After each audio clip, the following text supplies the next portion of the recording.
Nous sommes en pleine semaine de l'industrie, nous en avons parlé ce soir, on va s'intéresser à un autre sujet, toujours autour de l'entreprise, mais de la création d'entreprise cette fois-ci. Exactement, Michel Zella, vous êtes directeur de la BGE, qui est un réseau d'information et de conseils pour la création d'entreprises.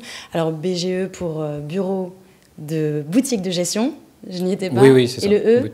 Boutique de gestion pour entreprendre. Pour entreprendre.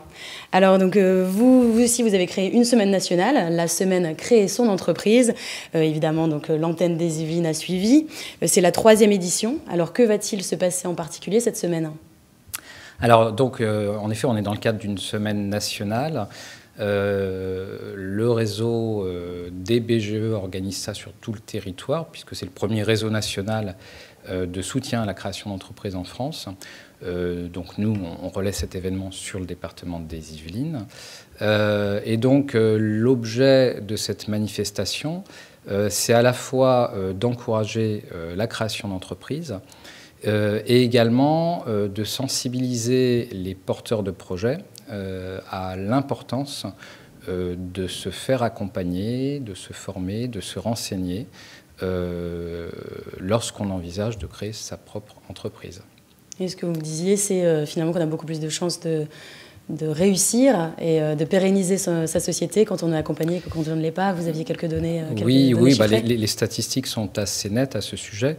Au niveau national global, on a un taux de pérennité des entreprises de 66%. C'est-à-dire qu'une entreprise qui se crée au bout de 3 ans,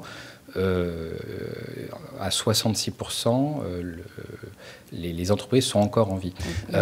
Quand elles sont accompagnées, alors nous, on a encore validé cette statistique par un sondage très précis, il y a 82% des entreprises qu'on a accompagnées il y a 3 ans qui sont encore en vie.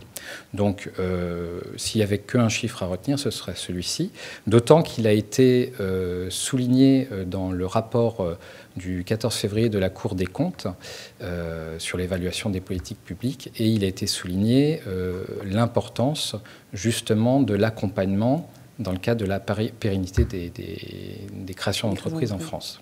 Alors, concernant l'activité en elle-même, il y a notamment un événement majeur samedi. Oui, alors en fait, nous on décline localement cet événement en 2 manifestations. Demain, vendredi, et après-demain, samedi. Alors demain, c'est une information collective qui est récurrente tous les 15 jours, donc où on accueille tout public, notamment des demandeurs d'emploi. Et on organise samedi un événement supplémentaire, cette fois-ci plus orienté vers un public salarié, d'où l'organisation sur un samedi. Et on propose 2 ateliers, un à 10h et un à 11h30. Et dans toutes ces manifestations, un conseiller professionnel anime ces ateliers et donc propose de l'information qualifiée sur la création d'entreprise.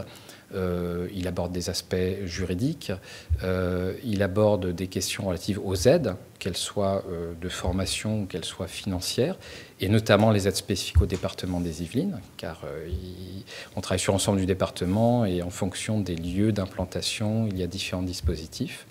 Et toute autre question sur la formalisation du projet au travers d'un business plan et tout le travail sur les aspects financiers prévisionnels, l'étude de marché, etc. Et au final, malgré la morosité, ça n'empêche pas finalement du monde de venir vous voir? Non, ces manifestations ont un succès certain. Hein. Tous les 15 jours, on a de plus en plus de monde qui vient nous voir. C'est vrai que c'est un petit peu la création d'entreprise, un secteur qui, lorsqu'il y a croissance économique, ça crée des opportunités. Et lorsqu'on est dans une situation un petit peu difficile, des personnes sans emploi cherchent à se réinsérer professionnellement en créant leur entreprise. Dans tous les cas, c'est un projet à étudier très sérieusement. Et si vous souhaitez justement franchir le pas, vous lancer, créer votre entreprise, on vous renvoie vers la BGE pour beaucoup plus d'informations. Merci Michel Zella, merci aussi à Magali Lafont. Vous êtes donc chef de projet à Renault et nous parlions avec vous tout à l'heure de la semaine de l'industrie, la chronique de l'écho qui se poursuit à présent avec les infos en plus. Et oui, première info en plus, c'est la possibilité de payer son stationnement par téléphone portable à Rambouillet. Depuis la semaine dernière, la ville propose aux automobilistes de payer via leur smartphone grâce au service Pay by Phone en donnant en fait le numéro de carte bancaire et le numéro d'immatriculation de son véhicule. Donc plus besoin finalement de passer par le parc-mètre. C'est la première ville du département à le faire. Portable qui est dorénavant indispensable. Voilà. C'est plus qu'un simple accessoire aujourd'hui. Il faut avoir son smartphone, oui, sinon c'est plus compliqué. Voilà. Une autre information en plus ce soir. Oui, c'est Auchan-Vélizy qui est le premier hypermarché de France en termes de chiffre d'affaires. C'est un classement qui a été réalisé par le magazine Linéaire. Donc, il a réalisé 292,2 millions d'euros en 2012.